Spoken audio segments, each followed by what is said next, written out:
నమస్తే, welcome to our channel. నేను మీరామ్.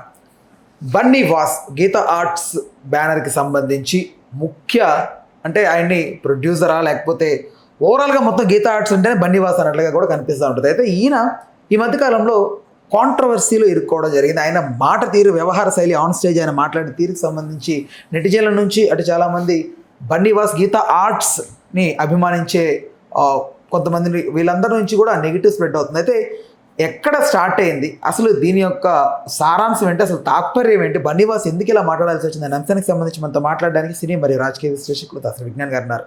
నమస్తే అన్న. నమస్తే. సో ఎందుకు మాట్లాడాడు అంటారు? ఏం మాట్లాడాడు? వెంట్రుక కూడా పీకలేరు, నేను సంస్కారవంతుడు కాబట్టి ఈ వెంట్రుక ఇది చూపెట్టాను, ఇంకోటి కూడా చూపెట్టగలను అని చెప్పి అన్నారు.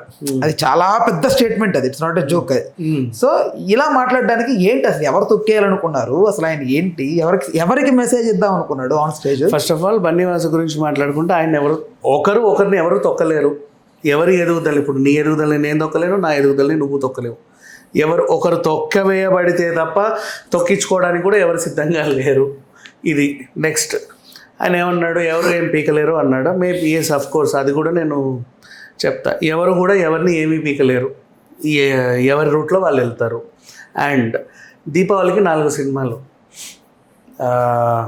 తెలుసు కదా, సిద్ధు జొన్నలగడ్డది ఆల్రెడీ అది పాజిటివ్ టాక్ తెచ్చుకొని వచ్చింది. నెక్స్ట్ తర్వాత మన అంటే లేడీ డైరెక్టరు, కొంచెం బూతులు ఉన్నాయి, డబుల్ మీనింగ్ డైలాగులు ఉన్నాయని, లేకపోతే ఇట్లా ఏదో రకంగా అది కొంచెం వెళ్ళింది. నిలబెట్టుకుంది కూడాలే. సినిమా రిలీజ్ అయిపోయింది కదా, పర్వాలేదు, మంచి పాజిటివ్ టాక్ వచ్చింది, కథ బాగుంది. యాక్చువల్గా ప్రేమించాడు, బ్రేకప్ అయింది, తర్వాత ఇంకొకరు వాళ్ళ జీవితంలోకి వచ్చారు, అప్పుడు మాజీ మళ్ళీ వీళ్ళ జీవితంలోకి వస్తే ఎలా ఉంటుంది అనే కథలు మనం ఇన్ని చూసాం, చాలా ఉన్నాయి. మొన్న సంక్రాంతికి వస్తున్నాం కూడా అంతేగా. అట్లాంటి కథలు బాగున్నాయి, కానీ ఇక్కడ ట్రీట్మెంట్ కొంచెం కొత్తగా ఉంది, డిఫరెంట్గా ఉండేసరికి జనాలకు ఎందుకో నచ్చింది. నెక్స్ట్ దానికి సంబంధించి ప్రమోషన్స్, ఇప్పుడు నేను సినిమా గురించి మాట్లాడొద్దు, మనము ఆ ముందు రిలీజ్కి ముందు ఫస్ట్ ఏం జరిగింది తెలుసు కదా, కావాల్సిన ప్రమోషన్స్ ఆల్రెడీ వచ్చేసాయి. కే ర్యాంప్ అండ్ ఆ డ్యూడ్ అనే ఆయన్నేమో నువ్వు హీరోవా, నీ మొహం ఏంటి, అదేంటి ఇదేంటి అని చెప్పి ట్రోల్ చేసి పాపం ఆయన మీద సింపతి గెయిన్ అయ్యేలా చేసి ఓన్లీ మనం ఈ సినిమాని ఆదరించాలి అన్నట్టుగా యూత్ వెళ్ళారు. నెక్స్ట్ అలాగే కిరణ్ అబ్బవరం పక్క రాష్ట్రం అదే టాపిక్ మీద మళ్ళీ పక్క రాష్ట్రం హీరోలను గౌరవించండి అయ్యా అని ఆయన చెప్పడం, అట్లా పాప ఆయన మీద కూడా కొంచెం ఇది వచ్చింది. వీళ్ళ ఫ్యాన్స్ ఆ సినిమాని, వాళ్ళ ఫ్యాన్స్ ఈ సినిమాని కూడా చూసుకున్నారు. ఇక్కడ మిగిలింది ఏంటి, మిత్రమండలి. ఈ ప్రమోషన్స్ అన్నీ అయిపోయాయి ఆల్రెడీ. అన్నిటికీ ఆ సుమగారితోనూ చేయించుకోవడం అయిపోయింది, అన్ని టీవీ ఛానల్లో కూర్చొని మాట్లాడడం అయిపోయింది. ఇంచుమించి ఇంకా రేపు ఎల్లుండి రిలీజ్ మీద అందరూ అలా ఉన్నారనమాట, ఎప్పుడు వస్తే చూద్దామా అని. మిత్రమండలికి ఆ స్కోప్ లేదు ఇంకా అప్పటికి. అప్పుడప్పుడు ఇంకా వీళ్ళు ప్రమోషన్స్ చేసుకుంటున్నారు, చాలా బిజీగా యాంకర్లు, ఛానల్స్ అన్నీ కూడా. ఇప్పుడు నువ్వు ఉన్నావు, ఏమొస్తుందంటే మిత్రమండలి, నెక్స్ట్ వా సినిమా, నెక్స్ట్ అందరినీ కవర్ చేయాలి కదా. అట్లా వాళ్ళకు కొంచెం లేటుగా వచ్చారు ప్రమోషన్స్లో. ఆయన మాట్లాడినాడు ఒక్క డైలాగ్ వల్ల దానికి హైప్ వచ్చేసింది. అందరూ ఆ సినిమాని అరే ఇది కూడా ఒకటి వచ్చింది కదా అని గుర్తించారు. ఆ పిల్ల హీరోయిన్ చాలా బాగుంది, ఏదో మన పక్కింటి అమ్మాయి లాగా ఉంది, నిహారిక. బాగుంది, నిజంగా చాలా బాగుంది, నాకైతే నచ్చింది. నెక్స్ట్ సినిమా కూడా ఓకే, అందరికీ అంటే కొంతమంది పాజిటివ్ కొంతమంది నెగిటివ్ మాట్లాడుతున్నారు, కానీ నాకైతే నచ్చింది, అది కూడా బాగానే ఉంది. సో ఇట్లా చూసుకుంటూ పోతే ఒక మాట అన్నాడు కదా, ఆ మాట వల్ల ఈ హైప్ వచ్చింది అనుకోవచ్చు. హైప్ కోసం మాట్లాడే బన్నీ వాస్ అనేది నా అభిప్రాయం. ఏమో అది నీ అభిప్రాయం, నా అభిప్రాయం కూడా అదే అఫ్ కోర్స్. బట్ మాట్లాడేమో దాని గురించి నేను ఆలోచించదలుచుకోలేదు, కానీ ఆయన మాట్లాడిన మాట సినిమాకి హెల్ప్ అయింది, దట్ వాజ్ గుడ్. ఓకే, అంటే ఎలా ఎందుకు మాట్లాడాల్సి వచ్చింది? ఇప్పుడు ఆయన మాట్లాడిన దానికి సినిమాకి వెళ్ళిపోయిందా, న్యూస్ పేపర్లో రాడే న్యూస్ పేపర్ వెళ్ళిపోయిందా, మీడియాకి వెళ్ళిపోయింది, పక్కన పెడదాం కాసేపు. అలా మాట్లాడడానికి ఉన్న కారణాలు ప్రొడ్యూసర్ ఆయనకి ఎవడన్నా గుచ్చుకునేలా మాట్లాడి ఉండొచ్చు, దానికి ఆయన కౌంటర్ ఇచ్చి ఉండొచ్చు, గట్టిగానే ఇచ్చాడుగా, ఆ ధైర్యానికి మెచ్చుకోవాలి. మరి అంత గట్టిగానా? ఇవ్వాలి, తప్పలేదు. మరి అవతలోడు ఇంకెంత గట్టిగా కూర్చాడు. బన్నీ వాస్ అనే పేరులో బన్నీ పేరు పెట్టుకున్నాడు. బన్నీ వాస్ ఆ పేరు సగం బన్నీ పేరు ఉంది. గీతా ఆర్ట్స్లో ముఖ్య ప్రొడ్యూసర్ వన్ ఆఫ్ ది.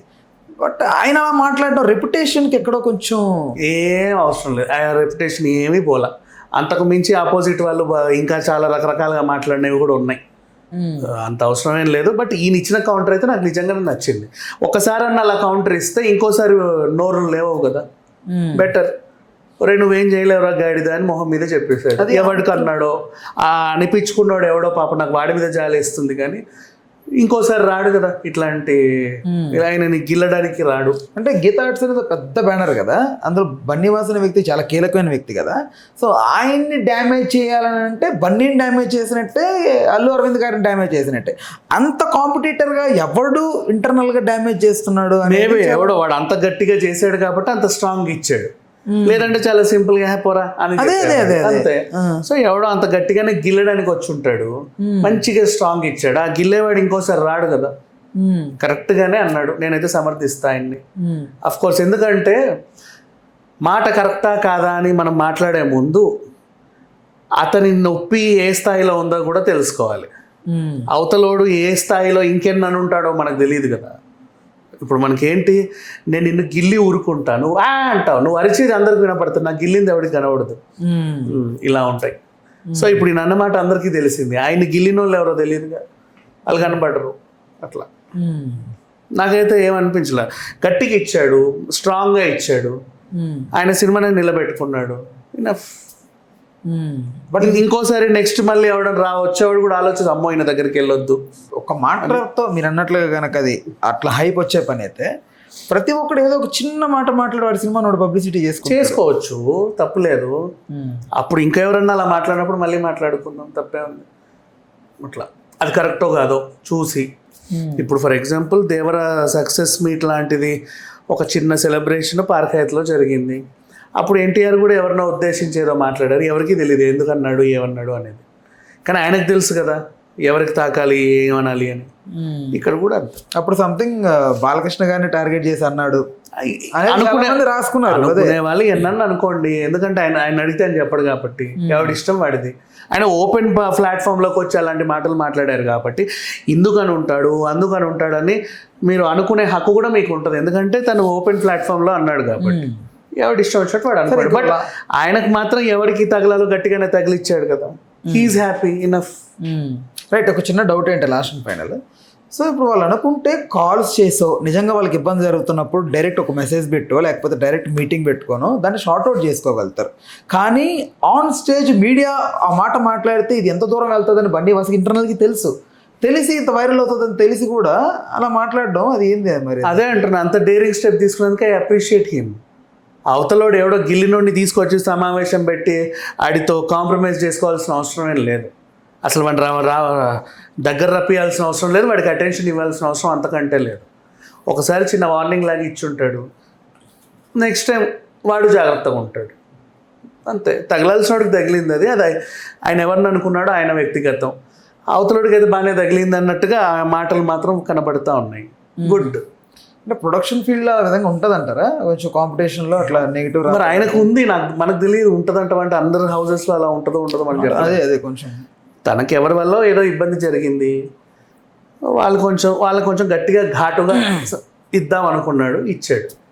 అట్లాగే డేర్ అండ్ డాషింగ్లోనే ఉండాలి, ఎందుకంటే ఎవడు నన్ను ఏం చేయలేడు, నా పని నేను చేసుకుంటూ అట్లా ఉంటేనే ఈ రోజుల్లో ఈ సమాజంలో ముందుకెళ్ళగలడు. వాడు ఇలా అన్నాడు వీడి ఇలా అన్నాడు అని ఏడుచుకుంటూ కూర్చుంటే ఎవరి పనిలో పో. అతన్ని చూసి ఇన్స్పైర్ అయ్యి ఇంకొంతమంది కూడా సరే మీకు శత్రువులు ఎవరన్నా ఉంటే ఎదురు తిరగండి, వాళ్ళు కంట్రోల్ అవుతారు. ఓకే అన్న, thanks for the time, thanks for information. Hello, Telugu రాజ్యం ఛానల్ చూస్తున్నారా? సామాజిక రాజకీయ జీవన చిత్రణే తెలుగు రాజ్యం. అతిశయోక్తులు అసత్యాలు ఉండవు. రాజకీయ కోణం కాదు, ప్రజా కోణమే కొలబద్ద. తెలుగు రాజ్యం వీక్షణ మీ ఉత్తమ అభిరుచికి నిదర్శనం.